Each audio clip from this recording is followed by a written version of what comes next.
All right, so now the tenant has given their 60 days notice and we have to begin the process of setting up showings. Yes. And there's two ways to set up showings. One is an open house schedule and the other is showings on demand. Yeah. Which one do you like and how do you make that roll?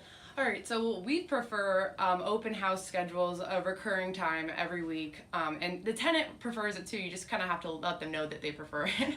So when we give when the tenant gives us 60 days notice, the first thing we do is we ask them what their schedule is like and say, listen, it's mandatory that we're going to be doing occupied showings for the next 60 days. And if we get pushback, which we do, and you probably will too, we just basically explain there's two options. We empathize with them and say, listen, I understand it's inconvenient, but we want to make this the most convenient for you as possible. So you have two options. One option is we can exercise our legal right and give you less than a day's notice, 12 hours notice, 7 days a week, or we can pick a time that works for you every week and you can make sure that the house is clean, make sure that you're home if you'd like to be home.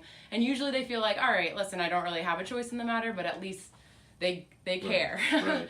And if needed, if a tenant is irresponsible, non-responsive, two things. In our lease, we have a penalty that says every time they fail to meet their statutory obligation to cooperate with showings of the property, it costs them X dollars. X is a 3-digit number, so it's a little bit of a spanking.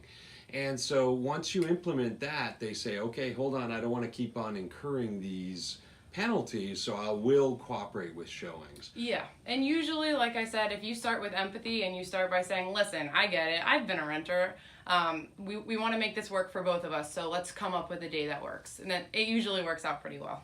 All right, so that wraps that one up. Yeah.